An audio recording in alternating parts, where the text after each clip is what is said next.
कहानी की शुरुआत टाइलर के पिछले मिशन के एंड से होती है। हमने देखा था कि एक्सट्रैक्शन 1 में टाइलर को गले में गोली लग गई थी और वो पानी में गिर गया था, जिसके बाद अब टाइलर की टीम उसे ढूंढ लेती है और उसे ठीक करने के लिए सीधे दुबई ले आती है, जहां टाइलर का इलाज चलता है और वो 9 महीनों के लिए कोमा में चला जाता है। और फिर 9 महीनों बाद जब उसे होश आता है तो उसके सामने निक थी, जिसके कुछ दिनों बाद टाइलर जब चलने फिरने लायक हो जाता है तो निक टाइलर को रिटायरमेंट की जिंदगी जीने के लिए कहती है, जिसके लिए वो लोग टाइलर को जॉर्जिया ले आते हैं और उसे उसके डॉग के साथ रिटायरमेंट की जिंदगी जीने के लिए छोड़ देते हैं। पर जाने से पहले निक टाइलर को एक बॉक्स देती है जिसमें कि टाइलर के बेटे की कुछ आखिरी निशानियां थी। वो टाइलर से ये भी कहते कि वो खुद को अपने बेटे की मौत का जिम्मेदार न माने, जिसके बाद निक और उसका भाई यहाँ से चले जाते हैं और फिर टाइलर भी अपने इस नए घर में अपने डॉग के साथ रहने लग जाता है। पर कुछ दिनों बाद उसके पास एल्कोन नाम का एक आदमी आता है जो टाइलर से एक काम करवाना चाहता था, लेकिन टाइलर उसे पहले तो सीधे मना कर देता है। पर जब एल्कोन उसे बताता है कि उसे उसकी एक्स वाइफ ने भेजा है तो टाइलर उसकी बात को मान जाता है। इसके बाद एल्कोन उसे बताता है कि इस बार उसे अपनी एक्स वाइफ की बहन को बचाकर उन तक सही सलामत पहुंचाना है, जिसे कि उसके हस्बैंड ने अपने साथ जेल में रखा था। इसके बाद वो उसके हस्बैंड के बारे में डिटेल देता है कि जोराब और उसका भाई डेविड जॉर्जिया के सिविल वॉर से बचने के लिए अर्मेनिया भाग आए थे, जहाँ उनका साथ उनके अंकल ने दिया था। पर इधर अर्मेनिया पहुंचने के बाद दोनों भाइयों को समझ आ गया कि अगर वो ऐसे ही भागते रहे तो वो लोग यहाँ सरवाइव नहीं कर पाएंगे और मारे जाएंगे। इसलिए उन दोनों भाइयों ने जुर्म का रास्ता अपना लिया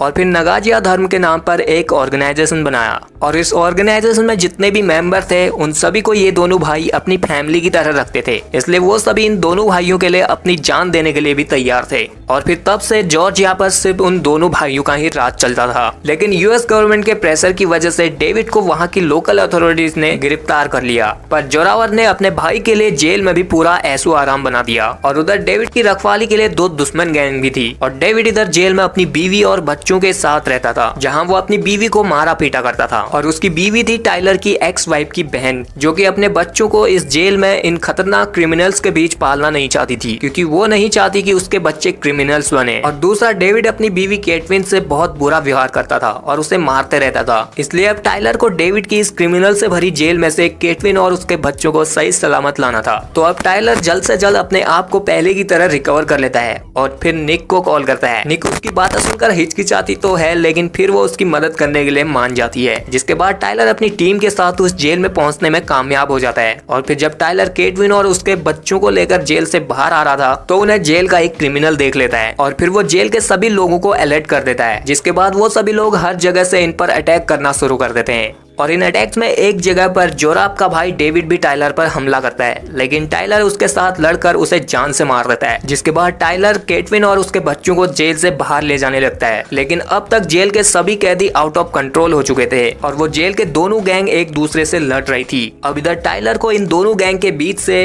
केटविन और उसके बच्चों को अपने साथ जेल के बाहर अपनी टीम तक पहुंचाना था। इसलिए अब टाइलर केटविन और उसके बच्चों को इन गैंग वालों से बचाते हुए इनके बीच से जाता है, पर ये सभी अब उस पर भी टूट पड़ते हैं। और फिर यहाँ शुरू होता है 21 मिनट का non stop 1 take action scene, जिसमें टाइलर इन सबको मारते हुए आगे बढ़ते रहता है और अपनी टीम के पास पहुंचता है। अब इन सभी को यहाँ से जल्द निकलना था, क्योंकि उधर नगाजीज गैंग के मेंबर इनके पीछे पड़ चुके थे। इसलिए अब ये सभी अपनी गाड़ियों से उन लोगों से बचते हुए एक ट्रेन तक पहुंचते हैं। लेकिन यहाँ पर भी जोराब के आदमी चॉपर लेके आ जाते हैं और वो लोग इन पर मशीन गन वगैरह से हमला कर देते हैं और फिर ट्रेन में भी आ जाते हैं, जहाँ कुछ लोगों की निक के साथ लड़ाई होती है और इनकी लड़ाई के चक्कर में ट्रेन का ब्रेक फेल हो जाता है और आगे ट्रेन का ट्रैक चेंज हो रहा था, जिससे इधर इस ट्रेन का बहुत बड़ा एक्सीडेंट हो जाता है। लेकिन टाइलर और ये सभी लोग अभी बचे हुए थे। यहाँ पर एक चीज आपको क्लियर कर दूं कि जेल सीन से इस ट्रेन के एक्सीडेंट सीन तक सिर्फ 1 टेक एक्शन सीन था, जिसे आप देखने में ज्यादा एंजॉय करोगे। खैर, हम कहानी में आगे बढ़ते हैं। तो यहाँ पर जब ये सभी इधर से जाने वाले थे तो डेविड का बेटा यानी कि सैंड्रो अपनी मॉम से अपने डैड के बारे में पूछता है। तो इधर उसकी मॉम उसे बता देती है कि टाइलर के हाथों वो मारा गया, जिससे सैंड्रो टाइलर पर गुस्सा होता है, क्योंकि वो अपने बाप से बहुत प्यार करता था। लेकिन टाइलर उसे कहता है कि अगर वो उसे नहीं मारता तो वो उसकी मॉम को ही मार देता है। सैंड्रो अभी भी कंफ्यूज था कि उसे अब क्या करना चाहिए। और उधर जोराब को अपने भाई डेविड की लाश मिलती है, जिसे देखने के बाद वो गुस्से में पागल हो जाता है और अपने भाई को ही 2-4 चपेटे मार देता है, इसलिए कि वो मर गया। और इधर जब सैंड्रो को मौका मिलता है तो वो जोराब को कॉल करके बता देता है कि वो लोग कहाँ जा रहे हैं। और फिर निक और टाइलर इन सब को लेकर वियन्ना में पहुंच जाते हैं। लेकिन अब इनके पीछे सैंड्रू की वजह से जोराब भी अपने आदमियों के साथ वहाँ पहुँचने वाला था। वियन्ना में पहुँचने के बाद टाइलर सैंड्रू के साथ बात करता है। सैंड्रू को अभी भी लगता था कि उसके डैड सही थे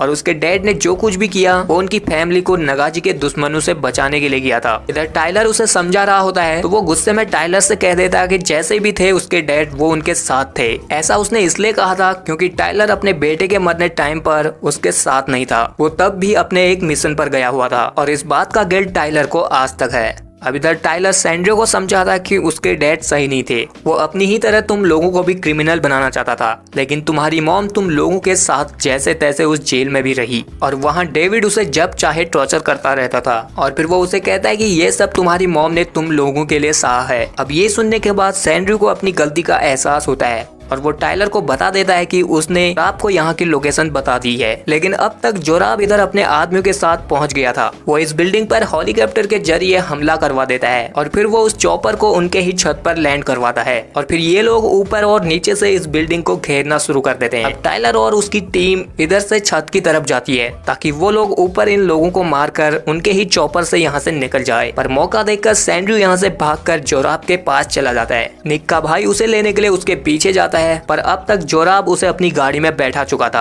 और वहाँ दूसरी तरफ टाइलर और निक जोराब के आदमियों से लड़ रहे होते हैं। इधर लड़ते लड़ते निक बेहोश होकर बिल्डिंग के पैनलों पर गिर जाती है और वो अब धीरे धीरे उन पैनलों से फिसल रही होती है। टाइलर जब उसे देखता है तो वो जल्दी से उसे बचाने के लिए उस पैनल पर जाता है और वो उस पैनल को तोड़कर निक को गिरने से पहले पकड़ लेता है। तभी इधर पर जोराब भी पहुंच जाता है जो टाइलर के हाथ पर गोली मारता है, पर फिर भी टाइलर निक को नहीं छोड़ता और अब जोराब टाइलर को हेडशॉट मारने वाला था तो तभी निक होश में आ जाती है और वो गोली चलाकर जिस कांच के पैनल पर जोराब खड़ा था उसे तोड़ देती है, जिससे जोराब सेकंड फ्लोर में गिरकर कुछ देर के लिए बेहोश हो जाता है। जिसके बाद टाइलर और निक केटविन और उसके बच्चों को लेकर चॉपर के पास पहुंच जाते हैं, जहां वो जोराब के आदमियों को मारकर चॉपर पर बैठ जाते हैं। पर जब निक का भाई यहाँ पहुंचता है तो इधर जोराब आकर उस पर गोलियां बरसा देता है, लेकिन फिर भी ये सभी लोग जैसे तैसे करके चॉपर से भागने में कामयाब हो जाते हैं। पर इधर निक के भाई को काफी गोलियां लग गई थी जिस वजह से उसकी मौत हो जाती है, जिससे निक को काफी दुख पहुंचता है और फिर ये सभी लोग टाइलर के जॉर्जिया वाले घर पर आ जाते हैं,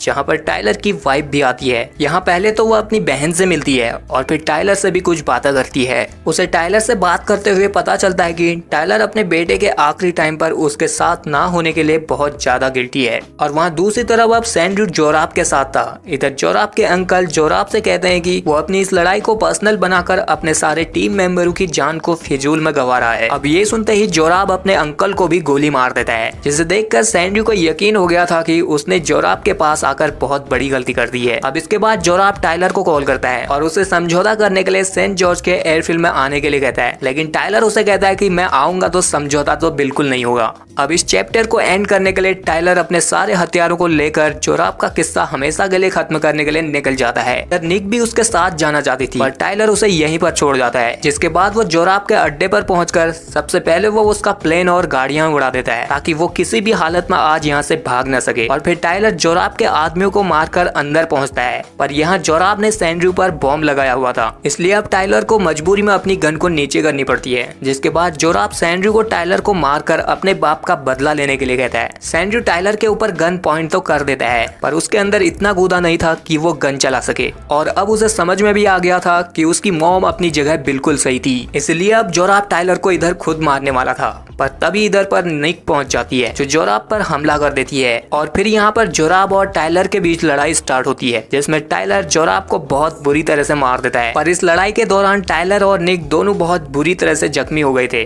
और अब मौका देखकर सैंड्रू भी अपने बॉम्ब के जैकेट को निकाल लेता है। तभी इधर पर लोकल अथॉरिटीज आ जाती है जो टाइलर और निक को अरेस्ट कर लेती है और फिर कुछ दिनों तक हॉस्पिटल में ठीक होने के बाद निक और टाइलर को जेल भेज दिया जाता है, जहाँ जेल में टाइलर से मिलने के लिए उसकी वाइफ आती है और वो टाइलर को उसके बेटे के बारे में बताती है कि उसका बेटा हमेशा उसे एक अच्छा और बहादुर डैड समझता था और वो अपने डैड जैसा ही बहादुर बनना चाहता था। अब ये सुनने के बाद टाइलर की आंखों में आंसू आ जाते हैं और फिर कुछ दिनों बाद टाइलर और निक को एल्कॉन जेल से बाहर निकलवा देता है और उन्हें अपने आजादी के बदले में अपने बॉस के लिए काम करने का ऑफर देता है। यहाँ टाइलर उसके इस ऑफर को तुरंत एक्सेप्ट कर लेता है और जब वो पूछता है कि उसका बॉस कौन है तो एल्कॉन उसे बताता है कि बड़ा ही मादरचोद है। और फिर यहीं पर ये मूवी एंड हो जाती है। सो आई होप यू गाइस कि आप लोगों को ये वीडियो पसंद आया होगा। आया तो वीडियो को लाइक शेयर के साथ चैनल को कर लीजिए सब्सक्राइब और बगल वाले बेल आइकन को दबाकर ऑल नोटिफिकेशन जरूर ऑन करना, तभी आप लोगों को हमारी वीडियोस की नोटिफिकेशन सबसे पहले मिलने वाली है।